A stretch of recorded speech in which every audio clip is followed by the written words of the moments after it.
ಬೇರೆ ಏನೋ ಸಮಸ್ಯೆಗೆ ಹೋದಾಗ ಇನ್ಸಿಡೆನ್ಷಿಯಲಿ ಈ ಬಿ ಪಿ ಫೈಂಡ್ ಔಟ್ ಆಗುತ್ತೆ. ತುಂಬ ಜನ ಅದನ್ನು ಇಗ್ನೋರ್ ಮಾಡಿಬಿಡ್ತಾರೆ, ಇಲ್ಲ ನನಗೆ ತೊಂದರೆ ಇಲ್ಲ ಅಂತ ಹೇಳಿ ಇಗ್ನೋರ್ ಮಾಡಿ ಅವರು they continue with their normal life. B ಪಿದು complications are very fatal. So mainly B P ಇರೋರು ಏನು ಮಾಡಬೇಕು ಅಂದರೆ ಅವರ ಆಹಾರದಲ್ಲಿ ನಾನೀಗ ಹೇಳುವಂಥ ಪೌಷ್ಟಿಕಾಂಶಗಳು ಇದೆಯಾ ಇಲ್ವಾ ಅಂತ ಕನ್ಫರ್ಮ್ ಮಾಡಬೇಕು.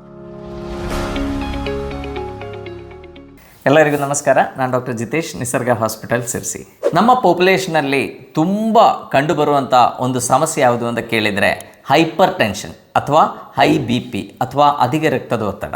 ಸೊ ನಮ್ಮ ಜನರಲ್ ಪಾಪ್ಯುಲೇಷನ್ ನಾವು ನೋಡಿದರೆ, ಈಗ ಭಾರತದಲ್ಲಿ ನೋಡಿದರೆ ಆಲ್ಮೋಸ್ಟ್ ಆಫ್ಟರ್ 40 years ಆರ್ ಆಫ್ಟರ್ 50 years ಮೆಜಾರಿಟಿ ಆಫ್ ಪಾಪ್ಯುಲೇಷನ್ಲಿ ಈ ಸಮಸ್ಯೆ ಕಂಡು ಬರ್ತಾ ಇದೆ. ಅದಕ್ಕೆ ಮೇ ಬಿ ಭಾಳಷ್ಟು ಕಾರಣಗಳಿದೆ. ಮೇಯ್ನ್ಲಿ ನಮ್ಮ ಡೇ ಟು ಡೇ ಸ್ಟ್ರೆಸ್ ಏನಿದೆ, ನಾವೆಲ್ಲ ಸ್ಟ್ರೆಸ್ಫುಲ್ ಆಗಿರ್ತೀವಿ, ಬೆಳಗಿಂದ ಸಂಜೆ ತನಕ ಕೆಲಸ ಮಾಡ್ತೀವಿ. ಆ್ಯಂಡ್ ಮತ್ತು ಕೆಲವರಿಗೆ ಫ್ಯಾಮಿಲಿಯಲ್ಲಿ ಕೂಡ ತುಂಬ ಸ್ಟ್ರೆಸ್ ಇರುವಂಥ ಸಾಧ್ಯತೆ ಇದೆ. And because of different reasons, may be ಕೆಲವು ಅಂಡರ್ಲೈಯಿಂಗ್ ಕಾಸ್ ಇರ್ಬೋದು, ಅಂಡರ್ಲೈಯಿಂಗ್ ಏನಾದರೂ ಒಂದು ಕಾಯಿಲೆ ಇರ್ಬೋದು, ನಾವು ಸೆಕೆಂಡ್ರಿ ಹೈಪರ್ ಟೆನ್ಷನ್ ಅಂತ ಹೇಳ್ತೀವಿ, ಅಥವಾ ಲೈಕ್ ನಿದ್ರೆಹೀನತೆ ಇರ್ಬೋದು. ಸೊ ಭಾಳಷ್ಟು ಕಾರಣಗಳಿಂದ ಈ ಬಿ ಪಿ ಕಾಯಿಲೆ ಕಂಡು ಬರ್ತಾ ಇದೆ. ಆ್ಯಂಡ್ ಇದು ಜನರಲ್ ಆಗಿ ಎಲ್ಲರಲ್ಲಿ ಕೂಡ ಆಫ್ಟರ್ ಅನ್ ಏಜ್ ಆಫ್ 40 ತುಂಬ ಜನರಲ್ಲಿ ಈ ಬಿ ಪಿ ಕಾಯಿಲೆ ಕಂಡು ಬರ್ತಾ ಇದೆ. ಅಂದರೆ ಅದರ ಅರ್ಥ ಏನು, ನಾವು ಫಾಲೋ ಮಾಡುವಂಥ ಲೈಫ್ ಸ್ಟೈಲಲ್ಲಿ ಏನೋ ಪ್ರಾಬ್ಲಮ್ ಇದೆ. That is why it has become so common.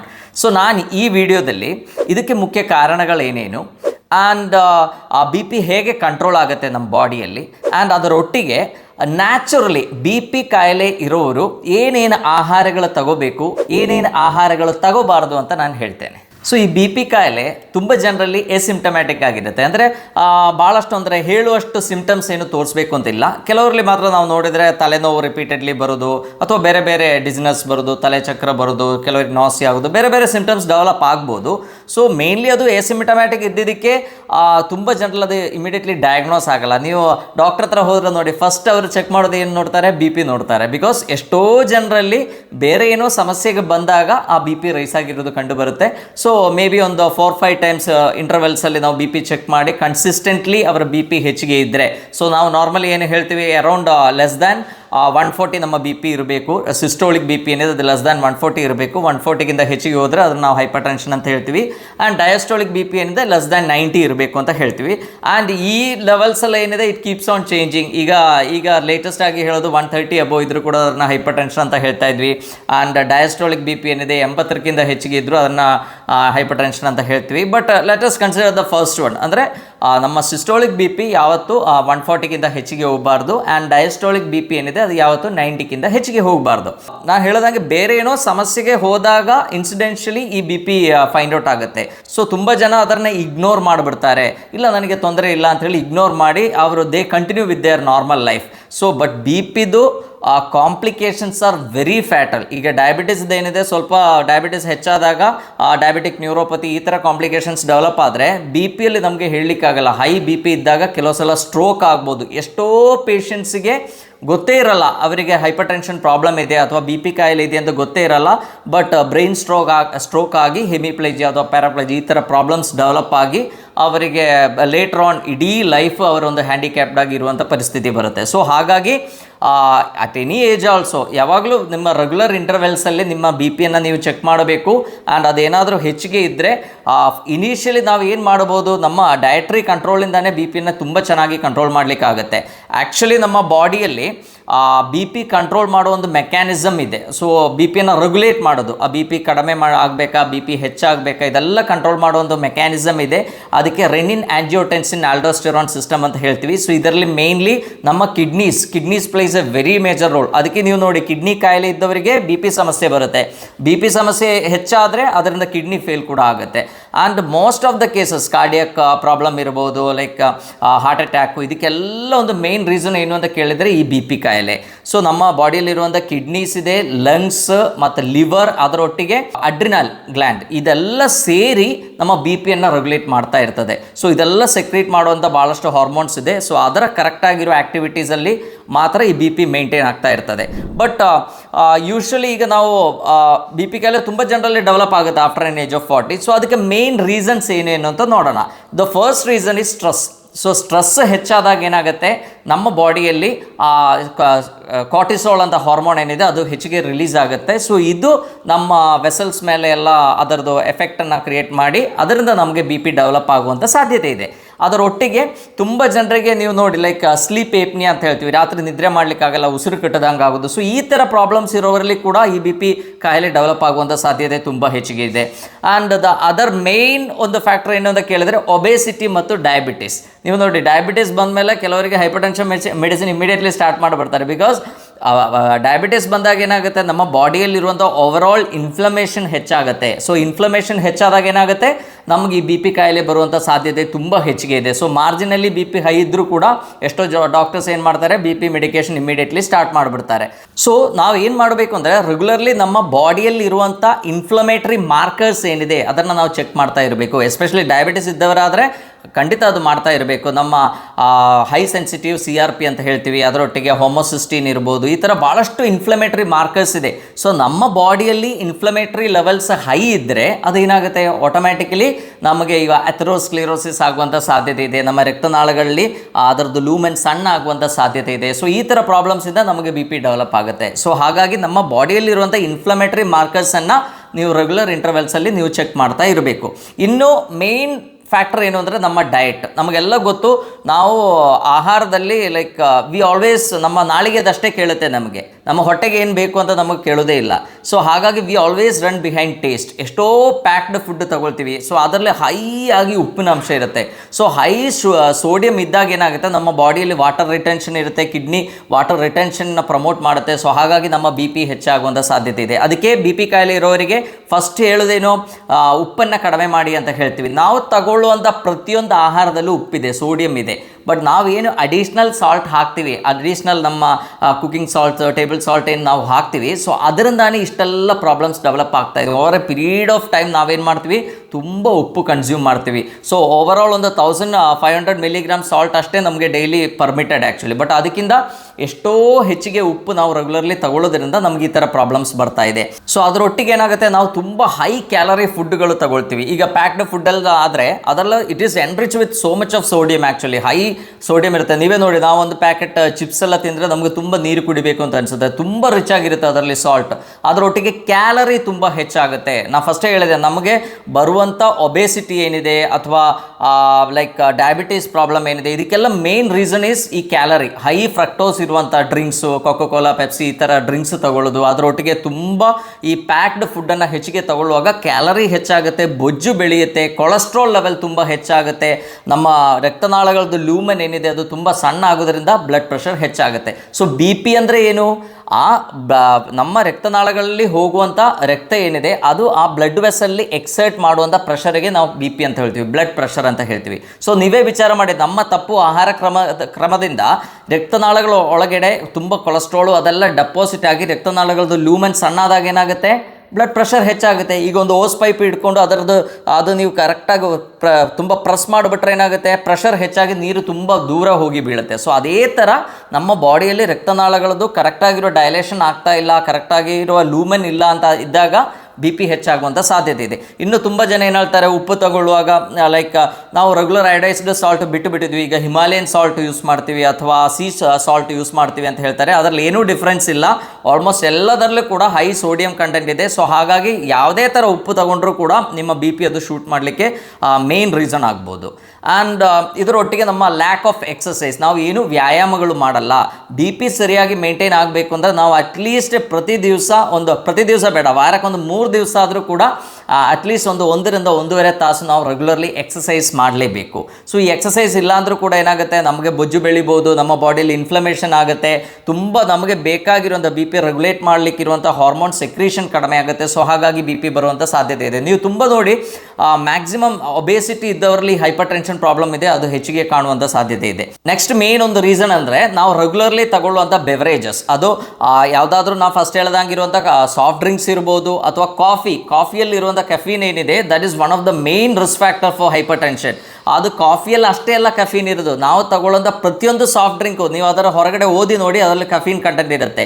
So ಅದೇನು ಮಾಡುತ್ತೆ, ನಮ್ಮ ರಕ್ತನಾಳಗಳನ್ನ ಶ್ರಿಂಕ್ ಮಾಡಲಿಕ್ಕೆ one of the main reason. So ಹಾಗಾಗಿ ಬಿ ಪಿ ಹೆಚ್ಚಾಗುವಂಥ ಸಾಧ್ಯತೆ ಇದೆ. ಆ್ಯಂಡ್ ನಿಮಗೆ ಗೊತ್ತು, ಈ ಥರ ಸಾಫ್ಟ್ ಡ್ರಿಂಕ್ಸ್ ಅಥವಾ ಈ ಥರ ಕಾಫಿ ತುಂಬ ಕುಡಿಯೋದ್ರಿಂದ ನಮ್ಮ ನಿದ್ರೆ ಹಾಳಾಗುತ್ತೆ. So sleep place A very major roll ಅಲ್ವಾ. ನಾವು ನೆಕ್ಸ್ಟ್ ಡೇ ತುಂಬ ಚೆನ್ನಾಗಿ ಫ್ರೆಶ್ ಆಗಿ ಹೇಳಬೇಕು ಅಂದರೆ ನಮಗೆ ಒಳ್ಳೆ ಕ್ವಾಲಿಟಿ ಸೌಂಡ್ ಸ್ಲೀಪ್ ಬೇಕು. ಸೊ ಅದು ಸಿಕ್ಕಿಲ್ಲ ಅಂದರೂ ಏನಾಗುತ್ತೆ, ಬಿ ಪಿ ಬರುವಂಥ ಸಾಧ್ಯತೆ ಇದೆ. ಅಥವಾ ಬಿ ಪಿ ಇದ್ದವರಿಗಾದರೆ ಬಿ ಪಿ ಶೂಟ್ ಆಗುವಂಥ ಸಾಧ್ಯತೆ ಇದೆ. ನೀವೇ ಅಬ್ಸರ್ವ್ ಮಾಡಿ ನೋಡಿ, ಹೈಪರ್ಟೆನ್ಸಿವ್ ಪೇಷಂಟ್ಸಿಗೆ ಸರಿಯಾಗಿ ನಿದ್ರೆ ಮಾಡಲಿಲ್ಲ ಅಂದರೆ next day will be very dull. ಅವರಿಗೆ ತಲೆನೋವು ಇರ್ಬೋದು, ಡಿಸಿನೆಸ್ ಇರ್ಬೋದು, ಭಾಳಷ್ಟು ಸಿಂಪ್ಟಮ್ಸ್ ಡೆವಲಪ್ ಆಗುವಂಥ ಸಾಧ್ಯತೆ ಇದೆ. ಸೊ ಕಾಫಿ ರೆಗ್ಯುಲರ್ಲಿ ತಗೊಳ್ಳೋದು one of the main risk factor ಅಂತ ಹೇಳ್ಬೋದು. ಅದರೊಟ್ಟಿಗೆ ಆಲ್ಕೋಹಾಲ್ ಕನ್ಸಂಪ್ಷನ್, ತುಂಬ ಆಲ್ಕೋಹಾಲ್ ತಗೊಳ್ಳೋದು ಕೂಡ ಈ ಬಿ ಪಿ ಹೆಚ್ಚಾಗಲಿಕ್ಕೆ one of the main reason. ಯಾಕಂದರೆ ಆಲ್ಕೋಹಾಲ್ ಇದ್ದಾಗ ನಿಮಗೆ ಗೊತ್ತು, ಲಿವರ್ ಫಂಕ್ಷನ್ಸ್ ಆಲ್ಟರ್ ಆಗುತ್ತೆ. ಅದರೊಟ್ಟಿಗೆ ನಮ್ಮ ಬಾಡಿಯಲ್ಲಿ ಇನ್ಫ್ಲಮೇಷನ್ ತುಂಬ ಹೆಚ್ಚಾಗುತ್ತೆ. ನಮ್ಮ ಬಿ ಪಿ ಕಂಟ್ರೋಲ್ ಆಗಬೇಕು ಅಂದರೆ ನಮ್ಮ ಲಿವರ್ ಕೂಡ ಸರಿಯಾಗಿ ಕೆಲಸ ಮಾಡಿದ್ರೆ ಮಾತ್ರ ಬಿ ಪಿ ಕಂಟ್ರೋಲ್ ಆಗುತ್ತೆ. ಸೊ ಈ ಥರ ಲೈಫ್ ಸ್ಟೈಲಿಂದ ಏನಾಗುತ್ತೆ, ನಮಗೆ over A period of time, ಇದು 1-2 ದಿವಸದಲ್ಲ ಆಗೋದಲ್ಲ, ಎಷ್ಟೋ ವರ್ಷಗಳಿಂದ we have been following this type of dietary pattern. So ಹಾಗಾಗಿ ಲೇಟೆಸ್ಟ್ ಸ್ಟೇಜಸಲ್ಲಿ ಏನಾಗುತ್ತೆ, at the age of around 40 ಈಗೆಲ್ಲ ತುಂಬ ಬೇಗ ಕಂಡು ಬರ್ತಾ ಇದೆ. ಅರೌಂಡ್ 30 ವರ್ಷಕ್ಕೆ ಹೈಪರ್ ಟೆನ್ಷನ್ ಸ್ಟಾರ್ಟ್ ಆಗ್ತಾ ಇದೆ. That may be due to their increased stress. Especially IT ಫೀಲ್ಡಲ್ಲಿ ಇರೋರಿಗೆ ಏನಾಗುತ್ತೆ, ಅವರಿಗೊಂದು ಕರೆಕ್ಟ್ ಆಗಿರುವಂಥ ಒಂದು ಬಯಾಲಜಿಕಲ್ ರಿಥಮ್ ಇಲ್ಲ. ಸ್ವಲ್ಪ ದಿವಸ ಬೆಳಗಿಂದ ಸಂಜೆ ತನಕ ಡ್ಯೂಟಿ ಇದ್ದರೆ, ಇನ್ನೂ ಸ್ವಲ್ಪ ದಿವಸ ಸಂಜೆಯಿಂದ ನೆಕ್ಸ್ಟ್ ಡೇ ಮಾರ್ನಿಂಗ್ ತನಕ ಡ್ಯೂಟಿ ಇರುತ್ತೆ. ಸೊ ಅವರದ್ದು ಆ ಮೆಕ್ಯಾನಿಸಮ್ ಏನಿದೆ, ಬಾಡಿದು ಏನೋ ಆ ನ್ಯಾಚುರಲ್ ಮೆಕ್ಯಾನಿಸಮ್ ಏನಿದೆ ಅದು ತಪ್ಪೋಗುತ್ತೆ. ಸೊ ಹಾಗಾಗಿ ಕೂಡ ಸ್ಟ್ರೆಸ್ ಡೆವಲಪ್ ಆಗುತ್ತೆ, ಅವರಿಗೆ ಬಿ ಪಿ ಕಾಯಿಲೆ ಬರುವಂಥ ಸಾಧ್ಯತೆ ತುಂಬ ಇದೆ. ಇನ್ನೊಂದು ಮೇನ್ ರೀಸನ್ ಈಸ್ ಬ್ಯಾಕ್ಟೀರಿಯಲ್ ಡಿಸ್ಬಯೋಸಿಸ್. ಅಂದರೆ ನಮ್ಮ ಹೊಟ್ಟೆಯಲ್ಲಿ ಟ್ರಿಲಿಯನ್ಸ್ ಆಫ್ ಒಳ್ಳೆ ಬ್ಯಾಕ್ಟೀರಿಯಾಗಳು ಇರಬೇಕು. ಸೊ ಅದರಲ್ಲಿ ಏನಾದರೂ ಸರಿಯಾಗಿ ಒಳ್ಳೆ ಬ್ಯಾಕ್ಟೀರಿಯಾಗಳಿಲ್ಲ, ಎಲ್ಲ ಕೆಟ್ಟ ಬ್ಯಾಕ್ಟೀರಿಯಾಗಳಿದ್ದರೆ ಅದರಿಂದ ಪ್ರೊಡ್ಯೂಸ್ ಆಗುವಂಥ ಟಾಕ್ಸಿನ್ಸ್ ಕೂಡ ಈ ಹೈಪರ್ ಟೆನ್ಷನ್ಗೆ ಒಂದು ಕಾರಣ ಆಗ್ಬೋದು. ಸೊ ಈ ಬಿ ಪಿ ಪ್ರಾಬ್ಲಮನ್ನು ನಾವು ಕರೆಕ್ಟಾಗಿ ಕಂಡುಹಿಡಿದು ಅದಕ್ಕಿರುವಂಥ ಮೆಡಿಸಿನ್ಸ್ ನೀವು ತಗೊಳ್ತೀರಿ, ಅದರ ಒಟ್ಟಿಗೆ ನಾವು ಏನು ಮಾಡಬೇಕು, ಕರೆಕ್ಟಾಗಿ ಸ್ಟ್ರಿಕ್ಟ್ ಆಗಿರುವಂಥ ಒಂದು ಆಹಾರ ಕ್ರಮ ಕೂಡ ನಾವು ಫಾಲೋ ಮಾಡಬೇಕಾಗತ್ತೆ. ಇಲ್ಲಾಂದರೆ ಏನಾಗುತ್ತೆ, ನೀವೇ ವಿಚಾರ ಮಾಡಿ, ಪ್ರೆಷರ್ ಹೆಚ್ಚಾದ ಕೂಡಲೇ it can effect any part of our body. ಕಣ್ಣುಗಳಿಗೆ ಎಫೆಕ್ಟ್ ಆಗ್ಬೋದು, ಲಂಗ್ಸ್ಗೆ ಎಫೆಕ್ಟ್ ಆಗ್ಬೋದು, ಹಾರ್ಟ್ಗೆ ಎಫೆಕ್ಟ್ ಆಗ್ಬೋದು, ಕಿಡ್ನೀಸ್ಗೆ ಎಫೆಕ್ಟ್ ಆಗ್ಬೋದು. ನಮ್ಮ ಬಾಡಿಯಲ್ಲಿರುವಂಥ ಪ್ರತಿಯೊಂದು ಆರ್ಗನ್ಸ್ ಏನಿದೆ ಅಲ್ಲಿ ಪ್ರೆಷರ್ ಹೆಚ್ಚಾಗಿ ಅದಕ್ಕೆ ಡ್ಯಾಮೇಜ್ ಆಗುವಂಥ ಸಾಧ್ಯತೆ ಇದೆ. ಸೊ ನಾವು ಈಗ ಬಿ ಪಿ ಕಾಯಿಲೆ ಇದ್ದವರು ಯಾವ ಥರ ಆಹಾರಗಳು ತಗೊಂಡ್ರೆ ಅದನ್ನು ಕಂಟ್ರೋಲ್ ಮಾಡ್ಬೋದು. ಬಿ ಪಿ ಕಡಿಮೆ ಮಾಡಲಿಕ್ಕೂ ಕೂಡ ನಮ್ಮ ಆಹಾರದಲ್ಲಿ ಇರುವಂಥ ಎಷ್ಟೋ ಪೌಷ್ಟಿಕಾಂಶಗಳಿಗೆ ಶಕ್ತಿ ಇದೆ. ಸೊ ಅದು ಏನೇನು ಅಂತ ನೋಡೋಣ. ಬಟ್ ಅದಕ್ಕಿಂತ ಮೊದಲು ಮೇನ್ಲಿ ಬಿ ಪಿ ಕಾಯಿಲೆ ಇರೋರು ಏನೇನು ಆಹಾರಗಳು ತಗೋಬಾರ್ದು ಅಂತ ನಾನು ಹೇಳ್ತೇನೆ. ಸೊ ಇದರಲ್ಲಿ ನಾನು ಫಸ್ಟ್ ಹೇಳ್ದಂಗೆ ಉಪ್ಪು ಹೆಚ್ಚಿಗೆ ಇರುವಂಥ ಆಹಾರ, ಅಂದರೆ ಹೈ ಸೋಡಿಯಂ ಇರುವಂಥ ಆಹಾರಗಳನ್ನು ನಾವು ಕಂಪ್ಲೀಟ್ಲಿ ಅವಾಯ್ಡ್ ಮಾಡಬೇಕು. ಸೊ ಈಗ ತುಂಬ ಜನರಿಗೆ ಉಪ್ಪಿಲ್ಲ ಅಂದರೆ ಆಹಾರ ತೊಗೊಳಕ್ಕಾಗಲ್ಲ. ನಮ್ಮಲ್ಲಿ ಬರುವಂಥ ಎಷ್ಟೋ ಪೇಷಂಟ್ಸ್ ಹೇಳ್ತಾರೆ, ಸರ್ ಸ್ವಲ್ಪ ಉಪ್ಪು ಬೇಕಿತ್ತು, ಉಪ್ಪಿಲ್ಲ, ಸಪ್ಪೆ ಇದೆ, ಹಂಗಾಗಿ ನಮಗೆ ಫುಡ್ ತೊಗೊಳ್ಲಿಕ್ಕೆ ಆಗ್ತಾ ಇಲ್ಲ. ನಾವು ಅವರಿಗೆಲ್ಲ ಹೇಳ್ತೀವಿ, ನೀವು ತಗೊಳ್ಳುವಂಥ ಪ್ರತಿಯೊಂದು ಫುಡ್ ಇರಲಿ, ಅದು ಅನ್ನ ಇರಲಿ, ತರಕಾರಿ ಇರಲಿ, ಹಣ್ಣು ಇರಲಿ, ಏನೇ ಇರಲಿ, ಅದರಲ್ಲೆಲ್ಲ ನ್ಯಾಚುರಲಿ ಸೋಡಿಯಂ ಕಂಟೆಂಟ್ ಇದೆ, ನ್ಯಾಚುರಲಿ ಅದರಲ್ಲಿ ಉಪ್ಪಿದೆ. ಸೊ ಅದಕ್ಕಿಂತ ಹೆಚ್ಚಿಗೆ ನಾವು ಹಾಕುವಾಗಲೇ ಸಮಸ್ಯೆ ಬರೋದು. ಓಕೆ, ನಾನು ಫಸ್ಟ್ ಹೇಳ್ದಂಗೆ ಲೈಕ್ ಅಪ್ ಟು 2000 ಮಿಲಿಗ್ರಾಮ್ಸ್ ಹೇಳಿದ್ರು ಕೂಡ 1500 ಮಿಲಿಗ್ರಾಮ್ಗಿಂತ ಕಡಿಮೆ ಉಪ್ಪು ನೀವು ತಗೋಬೋದು. ಬಟ್ ಪ್ರೊವೈಡೆಡ್ ಈಗ ಹೈಪರ್ ಟೆನ್ಷನಲ್ಲಿ ಇದ್ದರೆ ಇನ್ನೂ ಅದು ಕಡಿಮೆ ಮಾಡಬೇಕಾಗತ್ತೆ. ಆ್ಯಂಡ್ ನಮ್ಮ ಟೇಸ್ಟ್ ಬಡ್ಸ್ ಹೇಗೆ ಅಂದರೆ ಇದಕ್ಕೆ ಬೇಗ ನಾವು ಅಡ್ಜಸ್ಟ್ ಆಗಿಬಿಡ್ತೀವಿ. ನೀವು ಸ್ವಲ್ಪ ದಿವಸ ಉಪ್ಪು ತುಂಬ ಕಮ್ಮಿ ಮಾಡಿ ಆಹಾರ ತಗೊಂಡು ನೋಡಿ, ಇನ್ನೊಂದು ಸ್ವಲ್ಪ ದಿವಸದಲ್ಲಿ ಲೈಕ್ ಯು ಗೆಟ್ ಅಡ್ಜಸ್ಟೆಡ್. ನಾವು ಕೆಲವು ಮನೆಗೆ ಹೋದಾಗ ನಮಗೆ ಒಂದು ಸ್ವಲ್ಪ ನಾವು ಹೇಳ್ತೀವಿ ಉಪ್ಪು ತುಂಬ ಹೆಚ್ಚಿಗಿದೆ ಇವರ ಫುಡ್ಡಲ್ಲಿ ಅಂತ ಹೇಳ್ತೀವಿ. ಬಟ್ ಅವರಿಗೆ ಅಲ್ಲಿ ಇರೋವರಿಗೆ ಆ ಉಪ್ಪು ಕರೆಕ್ಟಾಗಿರುತ್ತೆ. ಸೊ ಅದು ನಮ್ಮ ಟೇಸ್ಟ್ ಬಡ್ಸ್ ಅದಕ್ಕೆ ಅಡ್ಜಸ್ಟ್ ಆಗುತ್ತೆ. ಸೊ ಹಾಗಾಗಿ ಬಿ ಪಿ ಕಾಯಿಲೆ ಇದ್ದವರು ಏನು ಮಾಡಬೇಕು, ಉಪ್ಪು ಹೆಚ್ಚಿಗೆ ಇರುವಂಥ ಆಹಾರಗಳನ್ನು ಕಂಪ್ಲೀಟ್ಲಿ ಬಿಡಬೇಕು. ಸೊ ಎರಡನೇದು, ರೆಡ್ ಮೀಟನ್ನು ಅವಾಯ್ಡ್ ಮಾಡೋದು ತುಂಬ ಒಳ್ಳೆಯದು. ಅಂದರೆ ಮಟನ್, ಪೋಕ್ ಈ ಥರ ಐಟಮ್ಸನ್ನು ಕಂಪ್ಲೀಟ್ಲಿ ಅವಾಯ್ಡ್ ಮಾಡೋದು ತುಂಬ ಒಳ್ಳೆಯದು. ಯಾಕೆಂದರೆ ಅದರಲ್ಲಿರೋದ ಅಡ್ವಾನ್ಸ್ಡ್ ಗ್ಲೈಕೋಸಿಲೇಷನ್ ಎಂಡ್ ಪ್ರಾಡಕ್ಟ್ಸ್ ಏನಿದೆ that can increase the B P. ಅದರೊಟ್ಟಿಗೆ ಅದರಲ್ಲಿ ಆ ರೆಡ್ ಮೀಟೆಲ್ಲ ಹೆಚ್ಚಿಗೆ ತೊಗೊಂಡಾಗ ನಮ್ಮ ಬಾಡಿಯಲ್ಲಿ ಓವರಾಲ್ ಇನ್ಫ್ಲಮೇಷನ್ ಹೆಚ್ಚಾಗುವಂಥ ಸಾಧ್ಯತೆ ಇದೆ. ಸೊ ಹಾಗಾಗಿ ನಾನು ಫಸ್ಟ್ ಹೇಳ್ದಂಗೆ ಇನ್ಫ್ಲಮೇಷನ್ ಹೆಚ್ಚಾದರೆ ನಮ್ಗೆ ಈ ಥರ ಸಮಸ್ಯೆಗಳೆಲ್ಲ ಬರುವ ಸಾಧ್ಯತೆ ಹೆಚ್ಚು.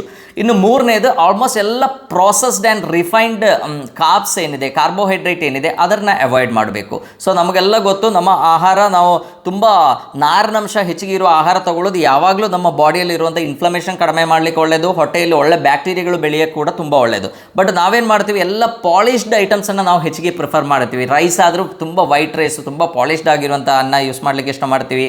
ಆ್ಯಂಡ್ ಅದರೊಟ್ಟಿಗೆ ಮೈದಾ ತುಂಬ ಹೆಚ್ಚಿಗೆ ಯೂಸ್ ಮಾಡ್ತೀವಿ. ಸೊ ಈ ಥರ ಐಟಮ್ಸ್ ತಗೊಂಡಾಗ ಏನಾಗುತ್ತೆ, ಒಂದು ನಮ್ಮ ಬಾಡಿ ವೆಯ್ಟ್ ತುಂಬ ಹೆಚ್ಚಾಗುತ್ತೆ. ಎರಡನೇದು ಏನಾಗುತ್ತೆ, ಆ ಹೈ ಕ್ಯಾಲೋರಿ ಸಡನ್ ಆಗಿ ಸಪ್ಲೈ ಮಾಡೋದ್ರಿಂದ ನಮ್ಮ ಬಾಡಿಯಲ್ಲಿರುವಂಥ ಗ್ಲೈಕೋಜನ್ ಲಿಮಿಟ್ಸ್ ಆಗಲಿ ಅಥವಾ ಕೊಲೆಸ್ಟ್ರಾಲ್ ಆಗಲಿ ಇದೆಲ್ಲ ಹೆಚ್ಚಾಗ್ತಾ ಹೋಗ್ತದೆ, ಫ್ಯಾಟ್ ಹೆಚ್ಚಾಗ್ತಾ ಹೋಗ್ತದೆ. ಸೊ ಹಾಗಾಗಿ ನಮ್ಮ ರಕ್ತದಲ್ಲಿ ಗ್ಲೂಕೋಸ್ ಅಂಶ ಯಾವಾಗ ಹೆಚ್ಚಿಗೆ ಇರುತ್ತೋ ಆವಾಗ ಬಾಡಿಯಲ್ಲಿ ಇನ್ಫ್ಲಮೇಷನ್ ಹೆಚ್ಚಾಗುತ್ತೆ. So inflammation is one of the main cause for all these problems. So ಹಾಗಾಗಿ ನಾವೇನು ಮಾಡಬೇಕು, ಆದಷ್ಟು ಪ್ರಾಸೆಸ್ಡ್ ಫುಡ್ಗಳನ್ನು ನೀವೇ ವಿಚಾರ ಮಾಡಿ. ನಮಗೊಂದು ಚಿಪ್ಸ್ ಪ್ಯಾಕೆಟ್ ನಮಗೆ ಸಿಕ್ಕಿದ್ರೆ ಎಷ್ಟು ಎಷ್ಟು ಬೇಗ ಅದನ್ನು ಖಾಲಿ ಮಾಡ್ತೀವಿ, ಅದು ಖಾಲಿ ಮಾಡಿಲ್ಲ ಅಂದರೆ ನಮಗೆ ಸಮಾಧಾನ ಆಗಲ್ಲ. ಒಂದು ಇಡೀ ಪ್ಯಾಕನ್ನು ಬೇಕಾದ್ರೂ ನಾವು ಖಾಲಿ ಮಾಡಲಿಕ್ಕಾಗುತ್ತೆ ನಮಗೆ. ಬಟ್ ಹೆಲ್ತಿಯಾಗಿ ನಾರಿನಂಶ ಚೆನ್ನಾಗಿರುವಂಥ ತರಕಾರಿ ಕೊಟ್ಟರೆ ಒಂದು 4 ಪೀಸ್ ತಿಂದ್ಕೊಳ್ಳೆ ನಮಗೆ ಸಾಕು ಅಂತ ಅನಿಸುತ್ತೆ. ಸೊ ಆ ಐಟಮ್ಸ್ ಏನಿದೆ, ಈ ಪ್ಯಾಕ್ಡ್ ಫುಡ್ ಏನಿದೆ, ದಟ್ ಪ್ರಮೋಟ್ಸ್ ಓವರ್ ಈಟಿಂಗ್. ಅದರಲ್ಲಿರುವಂಥ ಎಷ್ಟೋ ಕಂಟೆಂಟ್ಸ್ ಏನು ಮಾಡುತ್ತೆ, ನಮಗೆ ಹೆಚ್ಚಿಗೆ ತಿನ್ನಬೇಕು ಅಂತ ಅನಿಸುತ್ತೆ. ನಮ್ಮ ಸ್ಯಾಟೈಟಿ ಹಾರ್ಮೋನನ್ನು ಸಪ್ರೆಸ್ ಮಾಡುತ್ತೆ. ಸೊ ಹಾಗಾಗಿ ನಾವೇನು ಮಾಡಬೇಕು, ಈ ಥರ ಬಿ ಪಿ ಕಾಯಿಲೆ ಇದ್ದವರು ಈ ಥರ ಪ್ರಾಸೆಸ್ಡ್ ಫುಡ್ಗಳೇನಿದೆ ಅದನ್ನು ಕಂಪ್ಲೀಟ್ಲಿ ದೂರ ಇರಲೇಬೇಕು. And next is stop alcohol and caffeine. ಅಂದರೆ ಕಾಫಿ, ಮೇನ್ಲಿ ಕಫೀನ್ ಇರುವಂಥ ಡ್ರಿಂಕ್ಸ್ ಏನಿದೆ, ಅದು ಮೇ ಬಿ ಕಾಫಿ ಇರ್ಬೋದು ಅಥವಾ ಸಾಫ್ಟ್ ಡ್ರಿಂಕ್ಸ್ ಇರ್ಬೋದು, ಅಥವಾ ನಮ್ಮ ರೆಗ್ಯುಲರ್ ನೀವು ಆಲ್ಕಹಾಲ್ ಕನ್ಸಂಪ್ಷನ್ ಇರೋರಾದರೆ ಅದನ್ನು ಕಂಪ್ಲೀಟ್ಲಿ ಬಿಡಬೇಕಾಗುತ್ತೆ. ಯಾಕೆಂದರೆ ಅದು ಕೂಡ ನಮ್ಮ ಬಾಡಿಯಲ್ಲಿ ಇನ್ಫ್ಲಮೇಷನ್ನ ಹೆಚ್ಚು ಮಾಡಿ ನಮಗೆ ಪ್ರಾಬ್ಲಮ್ಸ್ ಕ್ರಿಯೇಟ್ ಮಾಡುವಂಥ ಸಾಧ್ಯತೆಗಳಿದೆ. ಇನ್ನು next is stop smoking. Smoking is one of the main risk factor. Smoke ಮಾಡಿದಾಗ ಏನಾಗುತ್ತೆ, ಅದರಲ್ಲಿರುವಂಥ ಕೆಮಿಕಲ್ಸಿಂದ ತುಂಬ ವ್ಯಾಸೋ ಕನ್ಸ್ಟ್ರಕ್ಷನ್ ಆಗುತ್ತೆ, ಎಲ್ಲ ಅಂಗಗಳಿಗೆ ಹೋಗುವಂಥ ರಕ್ತನಾಳಗಳೇನಿದೆ ಅದು ಶ್ರಿಂಕ್ ಆಗುತ್ತೆ. ಸೊ ಹಾಗಾಗಿ ಬಿ ಪಿ ಹೆಚ್ಚಾಗುವಂಥ ಸಾಧ್ಯತೆ ಇದೆ. ಆ್ಯಂಡ್ ಸ್ಮೋಕಿಂಗ್ಗೆ ಭಾಳಷ್ಟು ದುಷ್ಪರಿಣಾಮಗಳಿದೆ. ಆ್ಯಂಡ್ ಇದರೊಟ್ಟಿಗೆ ನಾವು ಆದಷ್ಟು ಫ್ರೈಡ್ ಫುಡ್ಗಳನ್ನು ಕೂಡ ಕಡಿಮೆ ಮಾಡಬೇಕು. ಫ್ರೈಡ್ ಫುಡ್ಡಲ್ಲಿ ತುಂಬ ಸ್ಯಾಚುರೇಟೆಡ್ ಫ್ಯಾಟ್ ಇರುತ್ತೆ, ಅದು ಕೂಡ ನಿಮ್ಮ ಬಿ ಪಿ ಹೆಚ್ಚು ಮಾಡುವಂಥ ಸಾಧ್ಯತೆ ಇದೆ. ಸೊ ಈಗ ಬಿ ಪಿ ಕಾಯಿಲೆ ಇದ್ದವರು ಯಾವ ಥರ ಆಹಾರಗಳು ತಗೋಬೇಕು ಅಂತ ನೋಡೋಣ. ಸೊ ಮೇನ್ಲಿ ಬಿ ಪಿ ಇರೋರು ಏನು ಮಾಡಬೇಕು ಅಂದರೆ, ಅವರ ಆಹಾರದಲ್ಲಿ ನಾನೀಗ ಹೇಳುವಂಥ ಪೌಷ್ಟಿಕಾಂಶಗಳು ಇದೆಯಾ ಇಲ್ವಾ ಅಂತ ಕನ್ಫರ್ಮ್ ಮಾಡಬೇಕು. One is potassium. High potassium ಇರುವಂಥ ಆಹಾರ ತಗೊಳ್ಳೋದು ತುಂಬ ಒಳ್ಳೆಯದು. ಎರಡನೇದು ಮೆಗ್ನೀಷಿಯಮ್, ತುಂಬ ಮೆಗ್ನೀಷಿಯಮ್ ಕಂಟೆಂಟ್ ಇರುವಂಥ ಆಹಾರಗಳು ತಗೊಳ್ಳೋದು ತುಂಬ ಒಳ್ಳೆಯದು. ಮೂರನೇದು ಒಮೆಗಾ 3 ಫ್ಯಾಟಿ ಆಸಿಡ್ ಹೆಚ್ಚಿಗೆ ಇರುವಂಥ ಆಹಾರ ತಗೋಬೇಕು. ಕ್ಯಾಲ್ಶಿಯಂ ಹೆಚ್ಚಿಗೆ ಇರುವಂಥ ಆಹಾರಗಳನ್ನು ತಗೋಬೇಕು. ನೈಟ್ರೇಟ್ಸ್ ಹೆಚ್ಚಿಗೆ ಇರುವಂಥ ಆಹಾರಗಳನ್ನು ತಗೋಬೇಕು. ಫೈಬರ್ ಹೆಚ್ಚಿಗೆ ಇರುವಂಥ ಆಹಾರಗಳನ್ನು ತಗೋಬೇಕು. ಸೊ ಈ ಥರ ಈ 6 ಐಟಮ್ಸ್ ನಿಮ್ಮ ಆಹಾರದಲ್ಲಿ ಇದ್ದರೆ ನಿಮ್ಮ ಬಿ ಪಿ ನ್ಯಾಚುರಲಿ ಕಂಟ್ರೋಲ್ ಆಗುತ್ತೆ. So first one is potassium. ಯಾಕೆಂದರೆ that is a very good diuretic. So ನಾವು ಒಂದು ಕೆಲಸ ಮಾಡೋಣ, ಈಗ ಒಂದೊಂದು ಲೈಕ್ ಫ್ರೂಟ್ಸ್ ಇರ್ಬೋದು, ವೆಜಿಟೇಬಲ್ಸ್ ಇರ್ಬೋದು, ಬಿ ಪಿ ಕಾಯಿಲೆ ಇದ್ದವರಿಗೆ ಯಾವ ಹಣ್ಣುಗಳು, ಯಾವ ಆಹಾರ ಮತ್ತು ಯಾವ ತರಕಾರಿಗಳು ಒಳ್ಳೆಯದು ಅಂತ ನೋಡೋಣ. ಸೊ ಇದರಲ್ಲಿ first and foremost is beetroot. So regularly B P ಕಾಯಿಲೆ ಇರೋರು ಬೆಳಿಗ್ಗೆ ಒಂದು ಗ್ಲಾಸ್, ಖಾಲಿ ಹೊಟ್ಟೆಯಲ್ಲಿ 1 ಗ್ಲಾಸ್ ಬೀಟ್ರೂಟ್ ಜ್ಯೂಸ್ ತಗೊಂಡ್ರೆ ಅದು ಆರೋಗ್ಯಕ್ಕೆ ತುಂಬ ಒಳ್ಳೆಯದು. ಆ ಬಿ ಪಿ ಕಾಯಿಲೆ ಕಡಿಮೆ ಮಾಡಲಿಕ್ಕೆ ಅದಕ್ಕೆ ತುಂಬ ಕೆಪಾಸಿಟಿ ಇದೆ. ಯಾಕೆಂದರೆ ಅದರಲ್ಲಿ ತುಂಬ ನೈಟ್ರೇಟ್ಸ್ ಇದ್ದಿದೆ. ನೈಟ್ರಿಕ್ ಆಕ್ಸೈಡ್ ಏನು ಮಾಡುತ್ತೆ ಅಂದರೆ ರಕ್ತನಾಳಗಳನ್ನು ರಿಲ್ಯಾಕ್ಸ್ ಮಾಡಲಿಕ್ಕೆ ತುಂಬ ಚೆನ್ನಾಗಿ ಕೆಲಸ ಮಾಡುತ್ತೆ. ಸೊ ಹಾಗಾಗಿ ಬಿ ಪಿ ಕಾಯಿಲೆ ಇದ್ದವ್ರು ಏನು ಮಾಡಬೇಕು, ತುಂಬ every day morning 1 glass beetroot juice ತಗೊಳ್ಳೋದು ತುಂಬ ಒಳ್ಳೆಯದು. ಆ್ಯಂಡ್ ಕೆಲವರಿಗೆ ಏನಾಗುತ್ತೆ, ಬೀಟ್ರೂಟ್ ಹೆಚ್ಚಿಗೆ ಯೂಸ್ ಮಾಡೋದು, ಡಯಾಬಿಟಿಸ್ ಎಲ್ಲ ಇದ್ದವರಾದರೆ ಬೀಟ್ರೂಟ್ ಹೆಚ್ಚಿಗೆ ಯೂಸ್ ಮಾಡಿದಾಗ ಶುಗರ್ ಸ್ವಲ್ಪ ಶೂಟ್ ಆಗುವಂಥ ಸಾಧ್ಯತೆ ಇದೆ. ಬಟ್ ಅವರು ಏನು ಮಾಡ್ಬೋದು ಅಂದರೆ, ಅವರದ್ದು ಬಾಕಿ ಇರುವಂಥ ಆಹಾರದಲ್ಲಿ ಕ್ಯಾಲರಿಯನ್ನು ರೆಸ್ಟ್ರಿಕ್ಟ್ ಮಾಡಿ ಬೀಟ್ರೂಟ್ ಜ್ಯೂಸ್ ತಗೊಳ್ಳೋದು ತುಂಬ ಒಳ್ಳೆಯದು. ಆ್ಯಂಡ್ ಬೀಟ್ರೂಟಲ್ಲಿ ತುಂಬ ನ್ಯಾಚುರಲ್ ಆಗಿರುವಂಥ ಎಷ್ಟೋ ಆ್ಯಂಟಿ ಆಕ್ಸಿಡೆಂಟ್ಸ್ ಇದೆ. ಸೊ ಹಾಗಾಗಿ ನಮ್ಮ ರಕ್ತನಾಳಗಳಲ್ಲಿ ಆಗುವಂಥ ಆಕ್ಸಿಡೇಟಿವ್ ಸ್ಟ್ರೆಸ್ ಏನಿದೆ ಅದು ಕಡಿಮೆ ಮಾಡಲಿಕ್ಕೆ ಮತ್ತು ನರೆಗಳಲ್ಲಿ ಆಗುವಂಥ ಆಕ್ಸಿಡೇಟಿವ್ ಸ್ಟ್ರೆಸ್ ಕಡಿಮೆ ಮಾಡಲಿಕ್ಕೂ ಕೂಡ ಅದು ತುಂಬ ಹೆಲ್ಪ್ ಮಾಡುತ್ತೆ. ನೆಕ್ಸ್ಟ್ ನಮ್ಮ ಎಲ್ಲರದು ಫೇವರೇಟ್ ಫುಡ್ ಬಾಳೆಹಣ್ಣು ಅಥವಾ banana. Banana is the richest source of potassium. So high potassium ಇರೋದ್ರಿಂದ, ಪೊಟ್ಯಾಷಿಯಮ್ ಇಸ್ ಅ ಡಯೂರಿಟಿಕ್, ಅಂದರೆ ನಮ್ಮ ಮೂತ್ರ ರೂಪದಲ್ಲಿ ಹೆಚ್ಚಿಗೆ ವಾಟರ್ನ, ಹೆಚ್ಚಿಗೆ ಬಾಡಿಯಲ್ಲಿರುವಂಥ ಫ್ಲೂಯಿಡನ್ನು ಹೊರಗೆ ಹಾಕಿ ಬಿ ಪಿಯನ್ನು ಕಂಟ್ರೋಲ್ ಮಾಡಲಿಕ್ಕೆ ಪೊಟ್ಯಾಷಿಯಮ್ ತುಂಬ ಹೆಲ್ಪ್ ಮಾಡುತ್ತೆ. ಸೊ ಹಾಗಾಗಿ ಬಾಳೆಹಣ್ಣು ರೆಗ್ಯುಲರ್ಲಿ ಯೂಸ್ ಮಾಡ್ಬೋದು. ಇದೇ ಥರ ಪೊಟ್ಯಾಷಿಯಮ್ ಇರುವಂಥ ಭಾಳಷ್ಟು ಹಣ್ಣುಗಳಿದೆ. ಆಲ್ಮೋಸ್ಟ್ ಎಲ್ಲ ಹಣ್ಣುಗಳಲ್ಲೂ ಕೂಡ ಹೈ ಪೊಟ್ಯಾಷಿಯಮ್ ಇದೆ. ಸೊ ಎಲ್ಲ ಹಣ್ಣುಗಳು ನೀವು ಚೆನ್ನಾಗಿ ಸೇವಿಸ್ಬೋದು. ಇದರಲ್ಲೂ ಬಾಳೆಹಣ್ಣಲ್ಲಿ ತುಂಬ ಚೆನ್ನಾಗಿದೆ. ಪೇರ್ಲೆ ಹಣ್ಣು ಒಂದು ಡೈಲಿ 1, 2 ಅಥವಾ 3 ಪೇರ್ಲೆ ಹಣ್ಣು ತಿಂದರೆ ಬಿ ಪಿ ಆಟೋಮ್ಯಾಟಿಕಲಿ ಡೌನ್ ಆಗುತ್ತೆ. ಸೊ ಹಾಗಾಗಿ ಹೈ ಪೊಟ್ಯಾಷಿಯಮ್ ಇರುವಂಥ ಬಾಳೆಹಣ್ಣು ರೆಗ್ಯುಲರ್ಲಿ 1 or 2 ನೀವು ಸೇವಿಸ್ಬೋದು. Only thing is like diabetes ಇದ್ದಾಗ ನಾನು ಫಸ್ಟ್ ಹೇಳ್ದಂಗೆ ಬಾಕಿ ಇರುವ ಆಹಾರ ಕಂಟ್ರೋಲ್ ಮಾಡಿ. ಡಯಾಬಿಟಿಸ್ ಇದ್ದವರು ಬಾಳೆಹಣ್ಣು ತಿನ್ನಲೇಬಾರ್ದು ಅಂತ ಇಲ್ಲ. ಗ್ಲೈಸಿಮಿಕ್ ವ್ಯಾಲ್ಯೂ ಬಾಳೆಹಣ್ಣಲ್ಲಿ ಹೆಚ್ಚಿಗೆ ಇದೆ. ಬಟ್ ನಾವು ತಗೊಳ್ಳೋಂಥ ಅನ್ನದಲ್ಲಾಗಲಿ, ಜೋಳದಲ್ಲಾಗಲಿ, ರಾಗಿಯಲ್ಲಾಗಲಿ ಎಲ್ಲದರಲ್ಲಿ ಕೂಡ ಗ್ಲೈಸಿಮಿಕ್ ವ್ಯಾಲ್ಯೂ ಇರೋದರಿಂದ ಸ್ವಲ್ಪ ಆಹಾರವನ್ನು ಕಂಟ್ರೋಲ್ ಮಾಡಿ 1 or 2 ಬಾಳೆಹಣ್ಣು ಇನ್ಕ್ಲೂಡ್ ಮಾಡೋದ್ರಲ್ಲಿ ಏನೂ ತಪ್ಪಿಲ್ಲ. ಅದೇ ಥರ ಪೇರ್ಲೆ ಹಣ್ಣು ನೀವು ರೆಗ್ಯುಲರ್ಲಿ ತಗೋಬೋದು, ಅದು ತುಂಬ ಒಳ್ಳೆಯದು. ಇನ್ನು ನೆಕ್ಸ್ಟ್ ಇಸ್ ಬೆರ್ರೀಸ್. ಯಾವಾಗ ನಮ್ಮ ನೇರಳೆ ಹಣ್ಣು ಏನಿದೆ, ನಾವು ನೇರಳೆ ಹಣ್ಣು ಬಿಟ್ಟು ಎಲ್ಲರೂ ಬ್ಲ್ಯಾಕ್ ಗ್ರೇಪ್ಸಿಂದ ಹೋಗ್ತೀವಿ. ಬಟ್ ನೇರಳೆ ಹಣ್ಣು ಏನಿದೆ that is one of the best medicine. ಭಾಳಷ್ಟು ಕಾಯಿಲೆಗಳಿಗೆ ನಾವು ನೋಡ್ತೀವಿ ನೇರಳೆ ಹಣ್ಣು plays a very major role in curing that. And diabetes ಇದ್ದವರಿಗೂ ಕೂಡ ಅದರಲ್ಲಿ ಫ್ರಕ್ಟೋಸ್ ಕಂಟೆಂಟ್ ಕಂಟ್ರೋಲ್ ಇದ್ದಿದ್ದಕ್ಕೆ ಡಯಾಬಿಟಿಸ್ ಇದ್ದವರಿಗೂ ಕೂಡ ನೇರಳೆ ಹಣ್ಣು one of the best medicine. So ನೇರಳೆ ಹಣ್ಣು ತೊಗೊಂಡ್ರೆ ಏನಾಗುತ್ತೆ, ಅದರಲ್ಲಿ ಕೂಡ ತುಂಬ ನೈಟ್ರೇಟ್ಸ್ ಇದೆ. ಸೊ ಆ ನೈಟ್ರೇಟ್ಸ್ ಇದ್ದಾಗ ಏನಾಗುತ್ತೆ, ನಾವು ಫಸ್ಟ್ ಹೇಳ್ದಂಗೆ ರಕ್ತನಾಳಗಳು ಡೈಲೇಟ್ ಆಗಿ ನಿಮ್ಮ ಬಿ ಪಿಯನ್ನು ಕಂಟ್ರೋಲ್ ಮಾಡಲಿಕ್ಕೆ ನೇರಳೆ ಹಣ್ಣು ತುಂಬ ಒಳ್ಳೆ. ಸೊ ನಾನೀಗ ಹೇಳಿರುವ ಎಲ್ಲ ಐಟಮ್ಸು ಒಂದೇ ದಿವಸ ತಿನ್ನಬೇಕು ಅಂತಲ್ಲ ನಾನು ಹೇಳಿದ್ದು. ಸೊ ಬಟ್ ನಿಮ್ಮ ರೆಗ್ಯುಲರ್ ಫುಡ್ಡಲ್ಲಿ ಇದರಲ್ಲಿ ಯಾವುದಾದ್ರೂ ಒಂದು ಚೆನ್ನಾಗಿ ಒಳ್ಳೆ ಕ್ವಾಂಟಿಟಿಯಲ್ಲಿ ಇನ್ಕ್ಲೂಡ್ ಮಾಡಿದರೆ ನಿಮ್ಮ ಬಿ ಪಿ ನ್ಯಾಚುರಲಿ ಕಂಟ್ರೋಲ್ ಮಾಡಲಿಕ್ಕೆ ಸಾಧ್ಯ. ಸೊ ಫಸ್ಟ್ ನಾವು ಅವಾಯ್ಡ್ ಮಾಡಬೇಕಾಗಿದ್ದು ಕಂಪ್ಲೀಟ್ಲಿ ಅವಾಯ್ಡ್ ಮಾಡಬೇಕು. ಅದರೊಟ್ಟಿಗೆ ನಾನೀಗ ಹೇಳಿರುವಂಥ ಐಟಮ್ಸ್ ಏನಿದೆ ಅದು ಇನ್ಕ್ಲೂಡ್ ಮಾಡಬೇಕು. Next is green leafy vegetables, ಅಂದರೆ ಸೊಪ್ಪುಗಳು. ನಾನು ಪ್ರತಿಯೊಂದು ವಿಡಿಯೋಲ್ಲೂ ಸೊಪ್ಪು ಬಗ್ಗೆ ತುಂಬ ಹೈಲೈಟ್ ಮಾಡ್ತೀವಿ. ಯಾಕೆಂದರೆ they are like miracle drugs. Actually ಎಲ್ಲ ನಮ್ಮ ಆರೋಗ್ಯಕ್ಕೆ ಬೇಕಾಗಿರುವಂಥ ಎಲ್ಲ ಐಟಮ್ಸು ಸೊಪ್ಪುಗಳಲ್ಲಿದೆ. ಅದು ಹರಿವೆ ಸೊಪ್ಪು, ನುಗ್ಗೆ ಸೊಪ್ಪು, ಪಾಲಕ್ ಸೊಪ್ಪು, ಬಸಳೆ ಸೊಪ್ಪು, ಮೆಂತ್ಯ ಸೊಪ್ಪು, ಯಾವ ಸೊಪ್ಪು ಬೇಕಾದ್ರೂ ತಗೊಳ್ಳಿ. ಯಾವ ಸೊಪ್ಪಲ್ಲಿ ಕೂಡ ಅಂದರೆ ಔಷಧ ಮೂಲೆ ಇಲ್ಲದೆ ಇರುವ ಸೊಪ್ಪುಗಳು ಯಾವುದೂ ಇಲ್ಲ. ಸೊ ಹಾಗಾಗಿ ಸೊಪ್ಪುಗಳನ್ನು ಹೆಚ್ಚಿಗೆ ಇನ್ಕ್ಲೂಡ್ ಮಾಡಿದರೆ ನಾನೀಗ ಹೇಳಿರುವಂಥ ಎಲ್ಲ ಐಟಮ್ಸು ಅದರಲ್ಲಿ ಸಿಗುತ್ತೆ. ಮೆಗ್ನೀಷಿಯಂ ತುಂಬ ಚೆನ್ನಾಗಿ ಸಿಗುತ್ತೆ, ಕ್ಯಾಲ್ಶಿಯಂ ತುಂಬ ಚೆನ್ನಾಗಿ ಸಿಗುತ್ತೆ. ಕ್ಯಾಲ್ಶಿಯಂ ಇದ್ದಾಗ ಏನಾಗುತ್ತೆ, ನಮ್ಮ ರಕ್ತನಾಳಗಳನ್ನ ಕಂಟ್ರೋಲ್ ಮಾಡೋದು ಸ್ಮೂತ್ ಮಸಲ್. ಸೊ ಆ ಕ್ಯಾಲ್ಶಿಯಂ ಚೆನ್ನಾಗಿರುವಂಥ ಆಹಾರ ತಗೊಂಡಾಗ ಆ ರಕ್ತನಾಳಗಳಲ್ಲಿರುವಂಥ ಸ್ಮೂತ್ ಮಸಲ್ ಕಂಟ್ರಾಕ್ಷನ್ನ ಕಂಟ್ರೋಲ್ ಮಾಡಿ ನಿಮ್ಮ ಬಿ ಪಿಯನ್ನು ಕಂಟ್ರೋಲ್ ಮಾಡಲಿಕ್ಕೆ ಅದು ತುಂಬ ಹೆಲ್ಪ್ ಆಗುತ್ತೆ. ಸೊ ಹಾಗಾಗಿ ಅದರಲ್ಲಿ ಮೆಗ್ನೀಷಿಯಂ ಕೂಡ ತುಂಬ ಹೆಚ್ಚಿಗಿದೆ. Magnesium is a calming mineral. ಒಳ್ಳೆ ನಿದ್ರೆ ಬರಬೇಕು ಅಂದರೂ ಮೆಗ್ನೀಷಿಯಂ ತುಂಬ ಒಳ್ಳೆಯದು.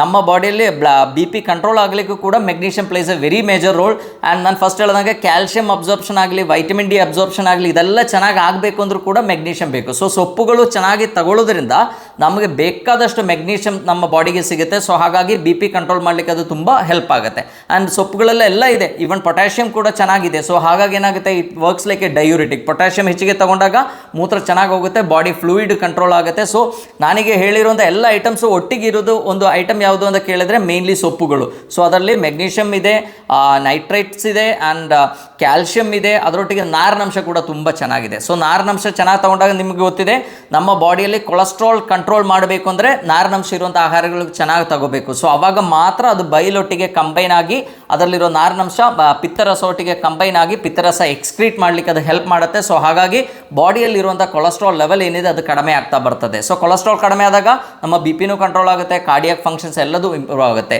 ಸೊ ಕೊಲೆಸ್ಟ್ರಾಲ್ ಒಂದೇ ನಮಗೆ ಯಾವತ್ತೂ ತೊಂದರೆ ಕೊಡಲ್ಲ.